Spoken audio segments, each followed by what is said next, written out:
اللهم صل على سيدنا ومولانا محمد وعلى آله وصحبه وبارك میں بناؤں گا کہ آپ بنائیں گے؟ تو اللہ کا دوست اللہ بنائے گا کہ آپ بنائیں گے؟ ولی کو ولی کہو گے تو ثواب ہے، اگر جو اس مقام تک نہیں اسے تم نے ولی بنا دیا تو ولایت کی توہین بھی ہے، کیونکہ اس شخص کو تم اللہ کا دوست بنا رہے ہو جو اس معیار کا ہے ہی نہیں۔ یہ کس نے کہہ دیا تم کو کہ پیر ہونے کے لیے ولی ہونا ضروری ہے؟ یہ کام جس کا اس پر چھوڑو نا۔ پیر کے لیے ولی ہونا ضروری نہیں ہے، پیر کے لیے ہونا ضروری یہ ہے کہ وہ شریعت کا عامل ہو اور ایمان و عقائد و مسلک کا علم رکھتا ہو۔ جب اسے علم ہی نہیں ہوگا، جب وہ اپنا عقیدہ نہیں بچا پائے گا تو آپ کا کیا بچائے گا؟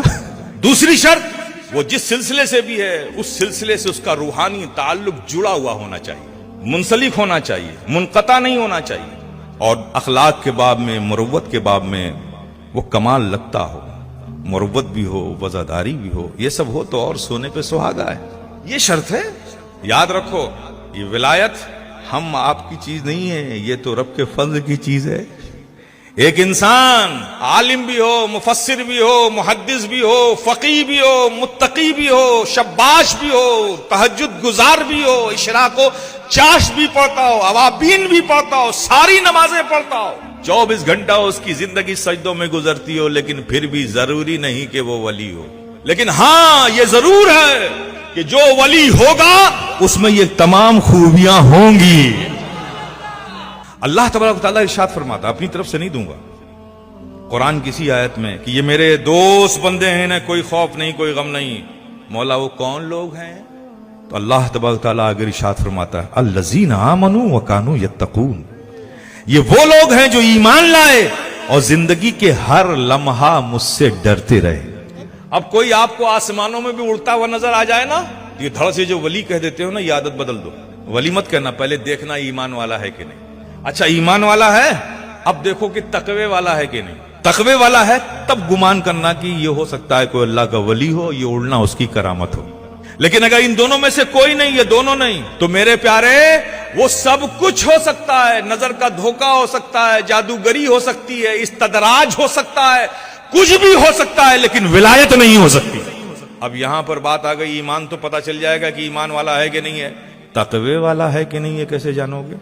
اس لیے بابو کہ جلوت کا تقوی اور ہوتا ہے، خلوت کا تقوی اور ہوتا ہے، یہی اور قابل غور ہوتا ہے۔ محفلوں میں بیٹھ کے تو سب متقی ہو جاتے ہیں، تنہائیوں میں کون متقی ہے کون نہیں ہے یہ کیسے جانو گے؟ اور ولی تو وہ ہوتا ہے جس کی تنہائی اور جس کی محفل سب ایک جیسی ہوتی ہے۔ وہ متقی ہر لمحہ ہوتا ہے، ہر آن ہوتا ہے، خشیت الہی ہر وقت اس کے وجود پر طاری ہوتی ہے، وہ کبھی بھی خشیت الہی سے اس کا وجود خالی نہیں ہوتا، وہ ہر وقت رب کی خوف و خشیت کے ساتھ۔ تو آپ جانو گے محفل میں تو سب کو متقی دیکھو گے، سب ہاتھ باندھ کے سر جھکا کے کھڑے رہیں گے۔ ابھی تک لوگوں کو یہ بھی نہیں معلوم ہے کہ یہ جو سر جھکا کے بیٹھتے ہیں، یہ لوگوں نے سنا ہے کہ اولیاء کرام ایسے ہی سر جھکا کے بیٹھتے ہیں، تو نقل کرنی شروع کر دی، لیکن کسی کو یہ نہیں معلوم سر جھکا کے بیٹھتے کیوں ہیں۔